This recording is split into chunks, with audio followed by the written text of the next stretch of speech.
Bismillahirrahmanirrahim. Elhamdülillah ve salatu ve selamu ala Resulillah. Allahumma allimna ma yanfa'una ve anfa'na bima 'allamtana ve zidna ilmen nafi'an. Hurmatlı okuçular, biz Muhtasarul Viqoya atı kitapten sabagыбызды улантуудабыз. Өткөн темабызda daaratты бузуучу амалдарды өттүк. Туурабы? Эми бүгүнкү сабагыбыз бул çoğ daarat, гусул алуу тууралуу, бүт денени жуу тууралуу болот.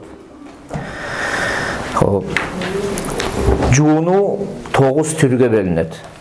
Өкүмү бар го, 9 түр болот. Анын 3-өө фарз. Канча фарз болот экен? 3-өө фарз болот. Биринчиси жынстык катнаштан кийин жууну фарз.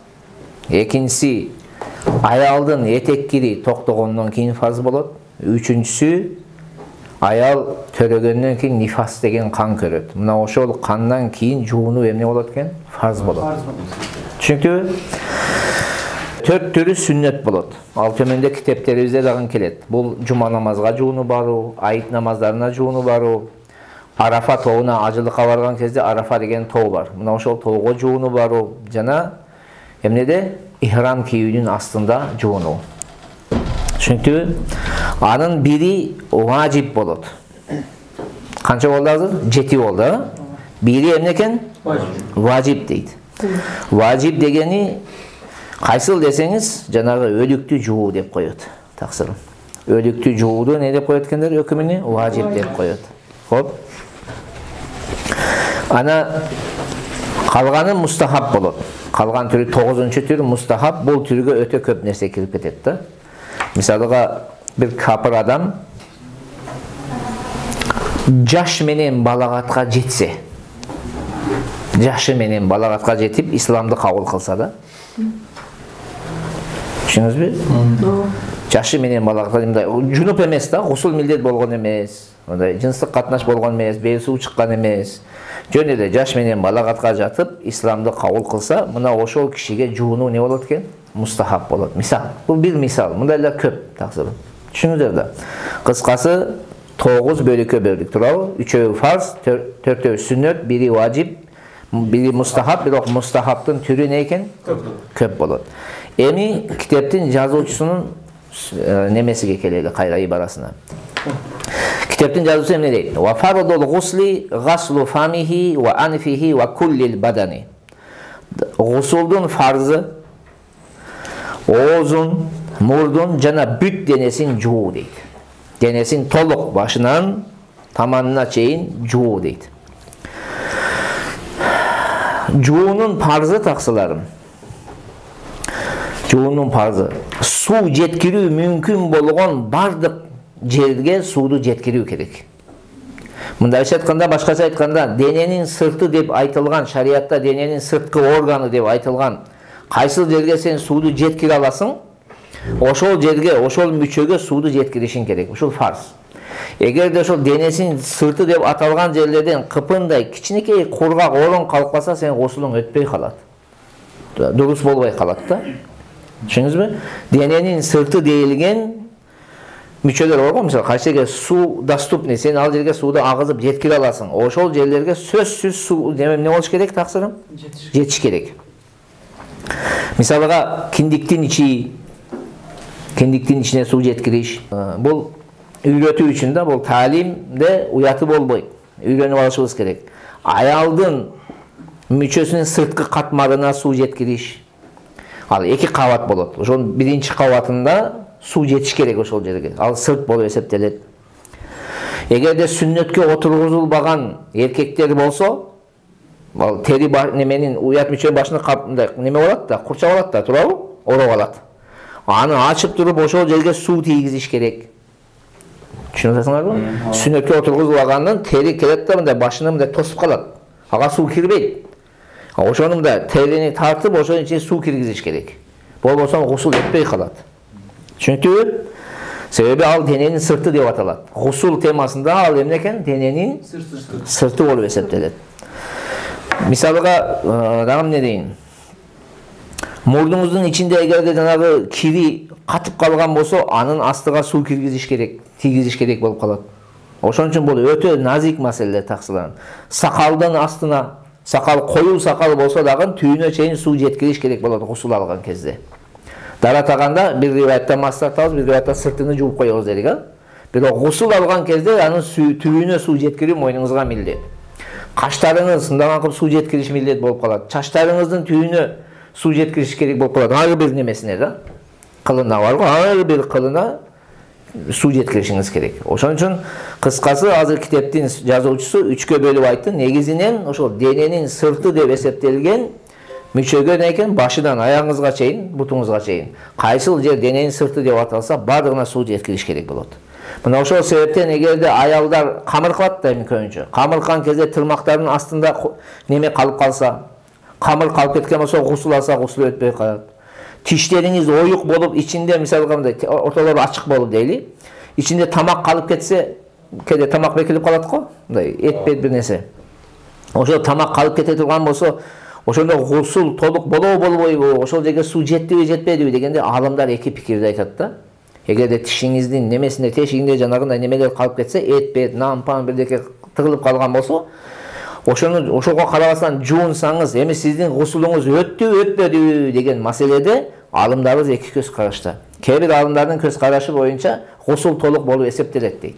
Захирия аттуу фатва китеп бар. Мисалы ошол жерде, ошондой эле Мирожул Дирая деген китепте ушул пикирди алышкан. Бирок Фатхул Кадир деген китеп бар. Фатхул Кадир деген китеп, бул өткөндө эле айтканбыз. Хидаяга шарх жазган улуу алым бул жерде китепканабызда бар. Мына ошол кишинин жазуучусу Ибн Хумам рахматуллахи алейхи айтат, этият дейт, өтпөгөндүгү дейт. Аны алып тазалап, анан ал жерге сууду эмне кылыш керек? Сууду жеткириш керек дейт. Ошон үчүн гусул алган кезиңиздерде, гусул милдет болуп мойнуңуздарга, гусул алган кезиңиздерде аябай эмне кылышыңыздар керек? Маани бериш керек. Эчтер кургак калбасын, шашпаш керек. Өзгөчө суу тийгизиши бир аз неме кыйыныраак болгон жерлер бар да, киндиктин ичи, мына о немелер такым деп коебуз го. Тизен неме жак. Ошол жерлер жанагы колтуктар бар го, ошолорго атайын маани бериш керек да ошондой жерлерге. Суу ушул эмне болсун? Жетсин түйүнө. Түшүнүктүүбү? Кыскасы, гусулда канча фарз бар экен? 3. Ооз, мурун, анан бүт денеге сууду тийгизүү. Кыпындай жер суу тийбей калбаш керек. Андан кийин сүлөмдү окуйт. وسنته أن يغسل يديه وفرجه ويزيل النجاسة ثم يتوضأ إلا رجليه ثم يفيض الماء على بدنه ثلاثا ثم يغسل رجليه لا في المستنقع. Birinci sözüme söz kotarup alalım. Gusulun sünneti iki kolun juu, istinja kılуу, farjı degenden maksat istinja kılуу degen söz. Uyat müçelöri juu degen söz. Jana denesindeki najasatты ketiriүү. Andan keyin eki butudan başka müçösün kadimkide namazga darat alganda darat alıp eki butudan başka müçelerini juup mas tartуу. Andan keyin denesine 3 жолу суу куюу. Andan keyin butlarını juvat deyт, бирок суу чогулган эмес орунга. Тагындай суу чогулбаган жерге жуvat дейт. Кыскасы, гусулдун 6 сүннөтү бар таксылар. Жакшы көңүл буругула. Гусулдун канча сүннөтү бар экен? 6. Birinci sünnet iki kolun bileke çeyin juu. Gusulda iki kolunuzu ne kılat ekensiz? Bileke çeyin juu. Bu istinjaga çeyin dağın bolot, istinjadan keyin darattın aslında dağın bolot. İki jol jol. İkinci sünnet uyat müçeleri juu. Uyat müçeleri juvasın. İstinja kılavuzga tuvaletke bargandan keyin juvasın go aldığınızda. Oşol müçeleri juvas. Üçüncü sünnet эгер де денеңиздин бир жерине жанагы бел суу тийип калган болсо, ошол истинжа кылып жаткан кезде аны да жууш керек. Бул өзүнчө сүннөт. Бул истинжадан кроме истинжа сүннөт болуп эсептелет. Себеби мына өзүңөр эми силер жаш балдар эмессиңер. Түшүркөдүң. Түшүркөгөндө эмне болот? Уят мүчөдөн башка дагы денеңде сампанын бир жериң эмне болуп калышы мүмкүн? Бел суу жугуп калышы мүмкүн. Мына ошол истинжа кылганыңыз, уят мүчөңүздү жууганыңыз бир сүннөт. Andan keyin denеңизге эгерде жанагы бел суу тийип калган болсо, ошол жерди жууп алыш керек. Мен тургандан кийин суу агызам десең, сүннөттү таштаган болосуң. Ооба, гусул болот, бирок сүннөттү не кылган болосуң? Көп адам ушундай кылат да. Жана истинжа кылат, бирок сампанынын бир жерине эгерде бел суу тийип калган болсо, ага маани бербейт да, жууганымда кетет да деп коет да, кете берет. Бир сүннөттү таштаган болот ошол адам. Кыскасы, колду жуудук, анан эмне кылдык эми? Истинжа, эгерде сампанын бир жериге жанагы бел суу тийип калган болсо жугуп, аны дагы ошол моментте эмне кылабыз? Жуабыз. Төртүнчү сүннөт гусулдан алдын бутун жуубастан дарат алуу деп турат китебибизде. Бирок дарат алган кезде бутту жуу тууралуу аалымдарыбыздын 3 пикири бар. Канча пикир бар экен? 3 пикир бар. Биринчи пикир китепте келген дейт аксырларым. Дарат алганда бутту жуубайсың. Сумма ятавадда илля риджлайхи деди. Андан кийин дарат алат, бирок бутун не кылбайт? Жуубайт деди. Ушинтип. Кээ бир китеп бул айырмасы жок, жуубайт деди. Бүт гусулдун акырында жуат деп жатат да бул китеп. Экинчи пикир суу чогулган орундабы, чогулбаган орундабы айырмасы жок. Тазике гусул аласызбы? Же азыркы условиядагыдай люкс суу агып кете турган жерге гусул аласызбы? Айырмасы жок. Эмне кылат экенсиз? Бутту башында эле ошо дарат аганда жууп кое бересиз. Үчүнчү пикир келет, бул эки пикирдин башына бириктирет. Карайбыз дейт. Гусулду сиз кандай орунда гусул аласыз? Эски доордагыдай, мурунку доордагыдай, же болсо азыркы условиясы жок адамдарда да бар да азырдай эле. Мурунку доорда балким бир аксакалдардын айтуусу боюнча да клёнканы эле, клёнка барбы? Мындай жайып коюп эле ошого гусул алып, ошону сууну чыгарып коюшат экен да, суу чогулуп калат экен да. Азыр айтсак аны күлкүңөр келет да мисалы.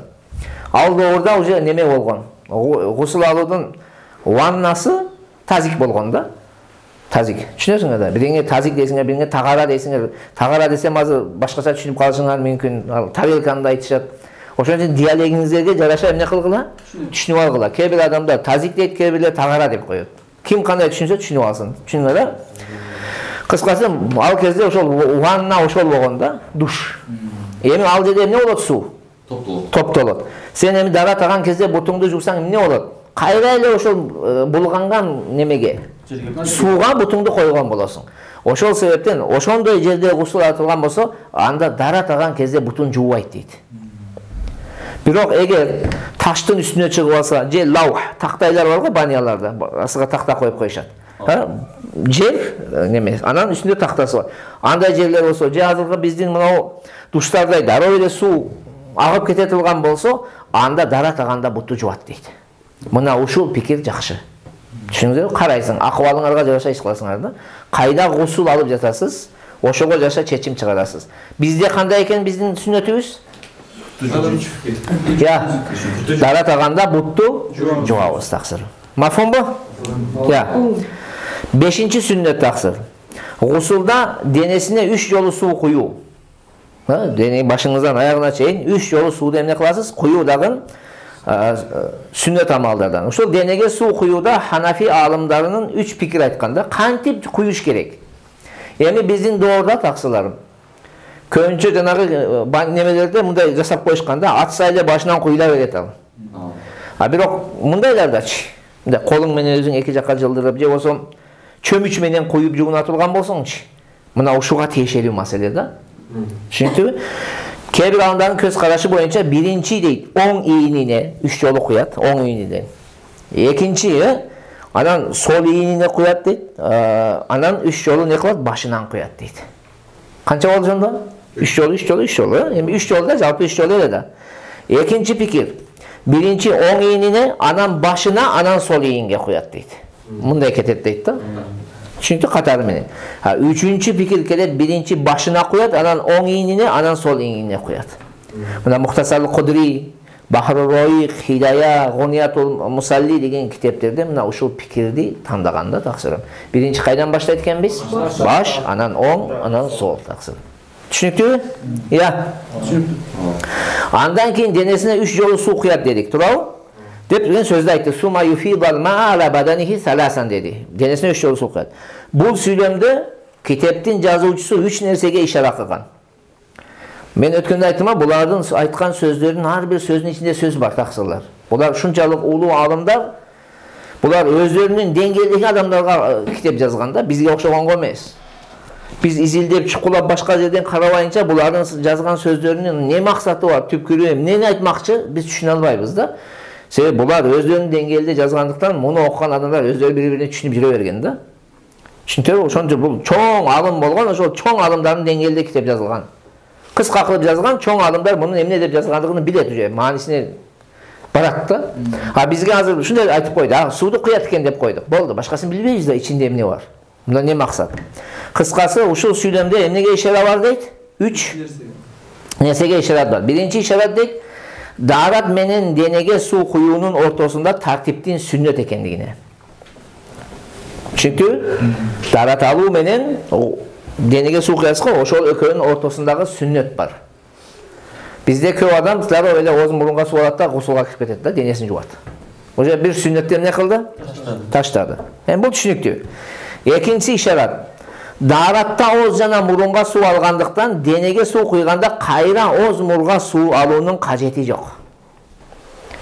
Бизде кээ бирлер бар, даратта алат да, анан гусулдун фарзы ооз мурунга суу алуу дейт да, кайра гусул алып жатканда денесиге толук суу куюп жатканда кайра ооз мурунга суу алат. Түшүнүктүбү? Ошонун кереги жок. Ошол даратта ооз мурдуңузду чайкадыңызбы? Кафа якфи. Болду, жетет. Кайра башынан суу алуудун эмнеси жок? Кажети жок. Көп адамдар жанагы мен айткандай түшүнөт.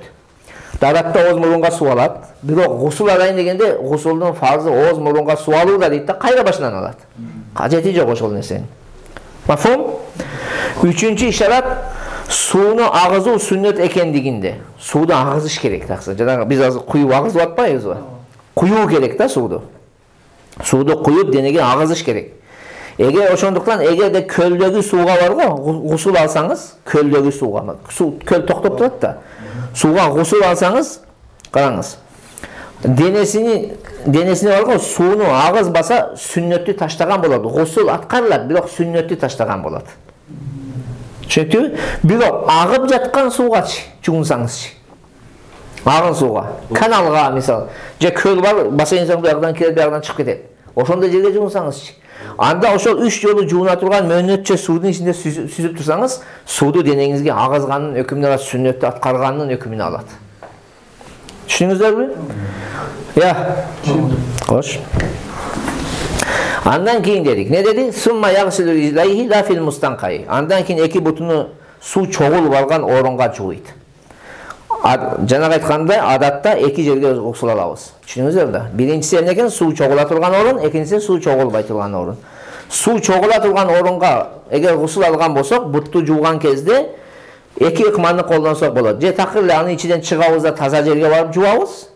Же болбосо жуугандан кийин кайра бутубузду тазиктин ичине салбай таза жерге коебуз. Жуудук, оң бутту жуудук, мисалы чыгарып таза жерге коебуз. Сол бутту жууп чыгарып таза жерге коебуз. Ушул экөөнүн кимисин колдонсоңуздар не? Бола берет таксылар. Түшүнүктүбү? Анан ошол акырын карасаң, андан кийин бутун гана жууйт дегенде дагы бир сөз жатат ичинде. Ушул бутуңузду жуугандан кийин намаз окуй турган болсоңуз, кайра дарат алуудун кажети жок. Кээ айтат го, гусул алып келет, намаз убакыты болсо, гусулу бар, жуунуп келген. Бирок намаз убакыты болсо, кайра дарат алат да. Туура дарат алса боло берет, проблема жок. Бирок ошол кишиге дарат алуу милдет эмес. Себеби ал денесин жууп келди, бүт денесин ал таза. Кайра баштан жууштун кажети жок. А бизде гусулдун артынан дагы суроо беришет го, гусулдан кийин кайра дарат аламбы деген суроолор көп бизде. Гусул кайда милдет болобу экен? Жок. Милдет болбойт таксырым. Себеби пайгамбарыбыз саллаллаху алейхи вассаламдан Айша энебиз риваят кылган хадис келет. Пайгамбарыбыз саллаллаху алейхи вассалам жунуптуктан гусул алгандан кийин кайра дарат албайт болчу дейт да. Түшүнүктүбү? Ибн Мажа, Тирмизилердин риваятында келет. Ошондуктан гусул алгандан кийин кенен сен намазыңды окуй бересиң, Кураныңызды кармап окуй бересиз. Бемалал, эч бир неме жок, көйгөй жок. Мафхумбу? Андан кийин сүйлөм дагы. ويكفي لذات الضفيرة إن ابتل أصلها. Dafira деген сөз, бул чач дейли мындай, узун чачты айтат дейли го. Өрүлгөн чачты не деп коет экен? Dafira. Кыскасы, өрүлгөн чачы бар аялга ошол чачынын түйүнү суулап коюу жетиштүү болот. Чачты жазуудун неси жок, кажети жок деген сүйлөмдү айтып жатат. Кыскасы, аялдарга жууну милдет болуудан алдын чачы эки абалда болот аялдарда. Же чачы өрүлгөн, же чачы жазык. Экөөнүн бири да, же жазылган, же өрүлгөн болот. Эми эгерде чачы өрүлгөн болсо, түшүнүктүбү? Чачы өрүлгөн болсо, ал жанагы салаңдап турган чачка суудун деткирип бир нерсе кылышы кажети жок. Ошол чачтын түйүнү бар го, сууду алып жакшылап сууласа жетиштүү таксыр. Аны жазыштын неси жок? Кереги жок. Кажети жок.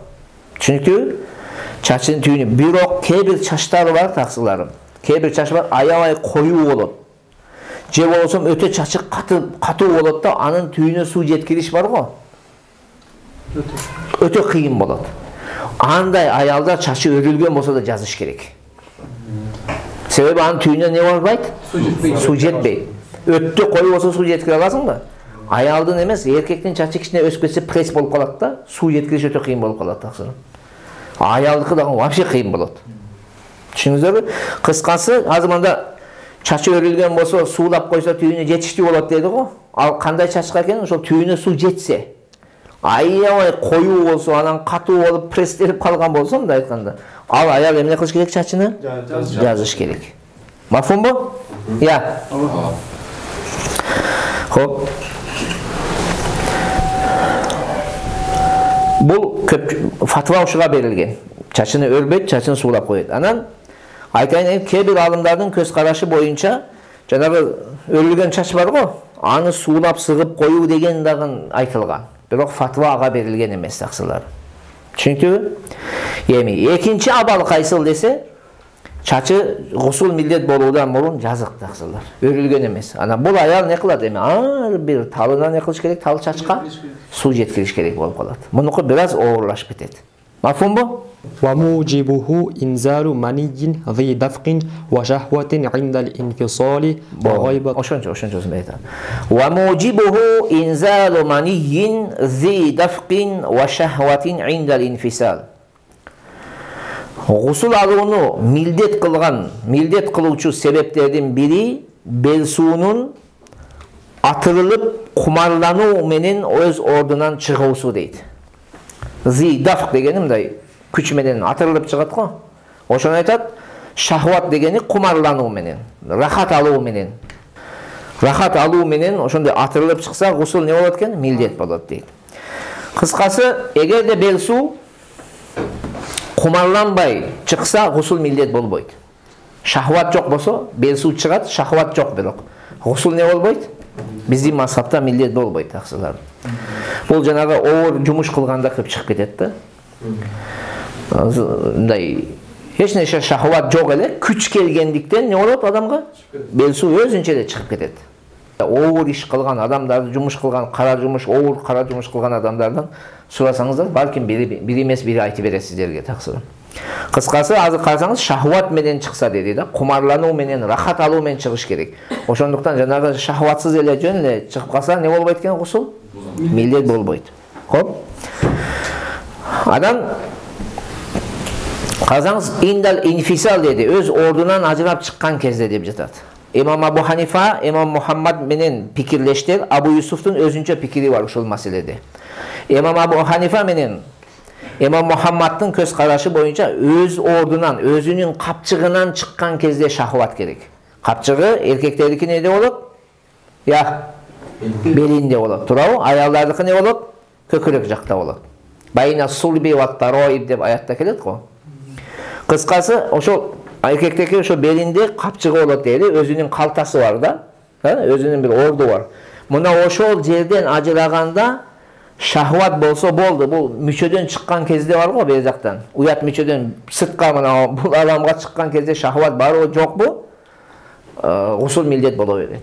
Бирок имам Абу Юсуфтун көз карашы боюнча эктен тараптан чыккан кезде шахват шарт.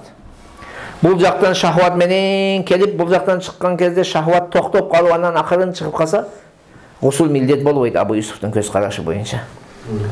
Түшүндүңүздөрбү? Кыскасы, бул эки пикир болду азыр. Биринчи пикир эмнеде? Өзүнүн ордунан чыккан кезде шахват болсо болду. Бул жактан чыкканда шахваттын кереги жок. Абу Юсуф не деди? Ордунан ажыраганда да шахват керек, закардан чыкканда да эмне керек? Шахват керек деди. Эми бул эки талаштын ортосундагы натыйжа төмөнкү мисалдарда ачыкка чыгат. Мисалга, кандай дейин? Эгер түшүркөп, караңыз, бир адам түшүркөдү. Түшүркөнү түшүнөсүң, ихтилам болду. Ойгонуп кетип, жынстык мүчөсүн бар го, ойгонуп кетти түшүркөгөндө. Түшүркөгөндө ойгонуп кетти. Ойгонуп кетип, бел суу чыга элек. Закарына бар го, бекем кысып алды да. Түшүндүңүзбү? Бекем кысып алды. Не болот? Бел суу чыгабы? Чыкпайт. Анан дүүлүгү акырын не болот?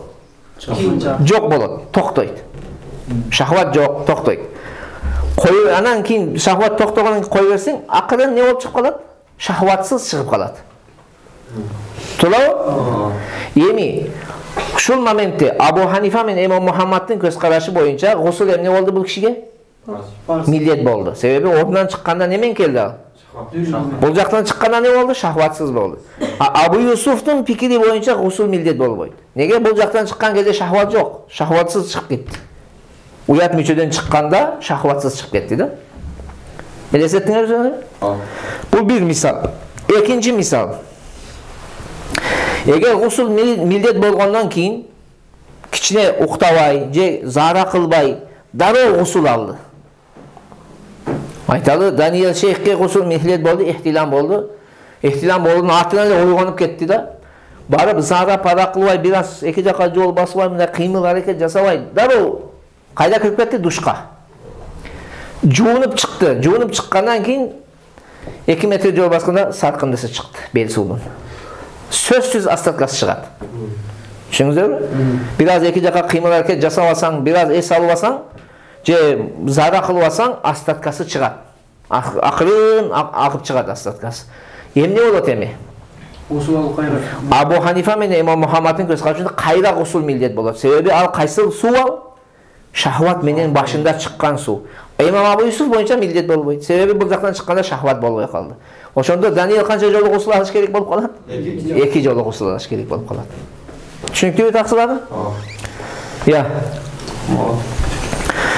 Кээ бир китептерде эми бул мисал катарында айтып кетебиз, чтобы келечекте адам баласы ар түрдүү акыбалга, окуяга учурап калышыбыз мүмкүн да. Кээ бир китептерде конок эхтилам болду да, конок. Сен айталы, Даниэл бир кишинин үйүнө барды да, конок болуп түшүркөдү. Анан домотко калып калуудун коркунучу бар. Сен бул кандай бул гусул болду буга дейт да, тең үйдүн ээси. Биздин доорда жаман ой көп да. Туурабы? Ар бир көчөдө көргөнгө жаман ой кыла беребиз биз. Ошондой болуп калдык да, жакшы хуснизан деген сөз азайып кетти да, жакшы ой кылуу. Кыскасы, ошондой жаман ойго калуудун неси бар? Коркунучу бар. Же уялат. Аябай уят. Ошондо Имам Абу Юсуф рахматуллахи алейхинин сөзү менен амал кылынат деген алымдарыбыздын сөзү бар. Ошондой коркунуч болгондо эмне кылат экен? Имам Абу Юсуфтун сөзүн алат да, жанагы ойгонуп кетсе, үлгүрсө дароо чиги закарды бекен башын басып алат да. Шахватты токтотот да, анан кой берсе не болот? Гусул алыш фарз болбой калат буга. Ошон моментте колдонсо болот дегеним да. Ушундай моментте колдонсоңуз эмне экен таксырын? Болот деген сөз. Сөзүмө түшүнө алыңарбы? Сираджул Ваххаж деген китеп бар. Деген китепте конок маселесинде Имам Абу Юсуфтун сөзүнө фатва берилет дейт. Башка учурларда Абу Ханифа менен Имам Мухаммаддын сөзүнө фатва берилет дейт. Бирок Рафии рахматуллахи алейхи деген алымыбыз бар. Бул айтат, кээ бир китептерде келген сөздүн шарты бар дейт да. Ошол жанагы айтып атпайбы, Абу Юсуфтун сөзүнө фатва берилет дегенде. Анын шарты бар дейт. Ошол шарт табылса, анан болот дейт. Ал шарт кандай шарт? Эгерде намазды кечиктирип окууга мүмкүнчүлүгү жок болсо, же намаз окуучуга окшотуп намаздын сүрөтүн аткарууга мүмкүнчүлүгү жок болсо, ошондо Абу Юсуф менен кылат дейт да. Түшүңүзбү? Эгерде сиз тиги жерде намазды кечиктирип окусаңыз, проблема болбой турган болсо, же намаздын сүрөтүн эле аткарып коесуз. Ошентип окуп коюуга мүмкүнчүлүк болсо, Абу Юсуфтун сөзүн албайсыз. Имам Абу Ханифа менен Имам Мухаммаддын сөзүн аласыз да, сизге гусул милдет болгон намазды окуйсуң. Түшүнүктүбү? Я, окубасаң да болбойт да, окубасаң айтат, Даниэл шейх бул 5 жыл медресе окуган эле, бул эмнеге намаз окубайт деп коет да үйдүн ээси. Ал дагы проблема да, конокко барган кезиңде. Кысасы, молдекелерге бир тойло кыйын да мындай маселелер бар го. Ошондой моментте, эгерде ушинтип мындай сүрөтүн аткарып коюуга мүмкүнчүлүк болсо, сүрөтүн аткарасың да, кийин эмне кыласың таксырым? Кийин карып условия болгондо жуунуп туруп, казасын аткарып коесуз. Мафхум? Имам Рафии рахматуллахи алейхи ушундай немени айтат. Аты эмне? Ушул шартты айтат да. Шарты эмне экен? Намазды кечиктирүүгө мүмкүнчүлүгү жок болсо, же болбосо сүрөтүн аткарып коюуга мүмкүнчүлүгү жок болсо дейт. Мунун баарын айтканынын себеби адам баласынын жашоонда мындай нерселер болушу мүмкүн таксыры. Мафумбу? Кухистаниде, Татарханияда китептеринде адамдарга жеңил болуу үчүн ушул имам Абу Юсуфтун сөзүн алабыз деп айтылган да. Бирок эсиңерге сактагыла, китептердин көбүрөгү имам Абу Ханифа мен имам Мухаммадтын сөзүнө фатва берген. Ошон үчүн бул ордунан чыккан кезде шахват болду эле, гусул не боло берет? Милдет боло берет. Бирок жанагы ыкманы колдонуу зыяндуу жагы дагы бар да. Кокусу ойгонуп кетип, эми мен жанагындай кылам деп башыны сыгып турам десең, ал зыян бериши мүмкүн. Трубалар жарылып кетиши мүмкүн. Мен медик эмесмин, түшүнбөйм. Бирок зыяны бар. وغيبة حشفة في قبل أو دبر على الفاعل ومفعول به ورؤيته. Жана гусулду милдет кылуучу амалдардын бири хашафанын, азыр түшүндүрөм. Хашафанын аялдын кубулуна же дубуруна кирип көзгө көрүнбөй калуусу дейт. Эркекке дагы, аялга дагы милдет болот дейт. Хашафа деген сөз бул жанагы сүннөткө отургузганда кесе турган жерде айтат. Мындайча айтканда эркектин мүчөгүнүн башы деп коет да. Мындай уяты жок эле айта береличи. Муну билбесең болбойт таксыры. Уста кесер дейм. Уста кесер деп коет. Мындай эми эркектин мүчөсүнүн башы деп кое берели. Ошол нерсе аялдын мүчөсүнө кирип көрүнбөй калса, белсуу чыгабы, чыкпайбы гусул милдет боло берет. Чүнкү эркекке да милдет болот, аялга дагы милдет болот. Эми бул жерде таксыларым. Мына жерде китептин түп-түз маанисин алып карагыла да. Дубурга да деп жатат да. Кубул түшүнүктүү эми, бул шариатта рухсат берилген мүчө. Бирок дубур деген сөздү айтып жатат да бул жерде. Арткы мүчөдөн, шариатта арткы мүчөдөн кошулуу эмне? Харам. Кур'анда Аллах Таала не дейт? Min haythu amarakumullah. Силер аялдарыңарга кошулсаңар, Кудай буйруган жерден кошулгула дейт. Кудай буйруган жер кайсы? Ал төрөт боло турган, туа турган, төрөй турган мүчөнү айтат да таксыры. Ошол жерден хадистерде дагы келген. Мүмкүн эмес. Бирок эгерде кандайдыр бир акмак, шариатты билбеген адам ошол ишке бара турган болсо, гусул не боло берет экен баары бир? Милдет боло берет. Өткөндө не дедим? Hurmatul fe'li la tunafi tarattubal ahkam. Bir amalın aramdığı hükümün ne emez? Karşı emez. Bu yağı haram, bu yağı usul ne olup biteyiret? Millet oluveret. Oşuna bir erece ayttık mı? Ya. Oşol erecege jaraşa bul keteveret taksırım. Birok bul haram. Esinlerden çıkar bakla. Şariatta bu neyse mümkün emez. Yani süylemdi karagla. Süylemden ne degen jinsi korutundu kılabız? Birincisi oşol uyat müçö kirdi, gusul ne bolat eken? Millet bolat. Birinci. Belsu çıkabı, çıkbayı neymeyi razniz. Вообще ayırması yok. Ayırmasız bunter. İkincisi, iki yolundan başka yerine koşulsaç. Hazır bu yerde kubul men duburda aytıp atat. Misalga erkek gözün ayalının sanı menen nafsını kandırıp alsaç. Mundayda болушу мүмкүн таксыры. Munda kanda болот десе, munda белсуу чыкпайынча гусул милдет болбойт. Түшүнүктүүбү? Я. Хоп. Үчүнчү, эгер аял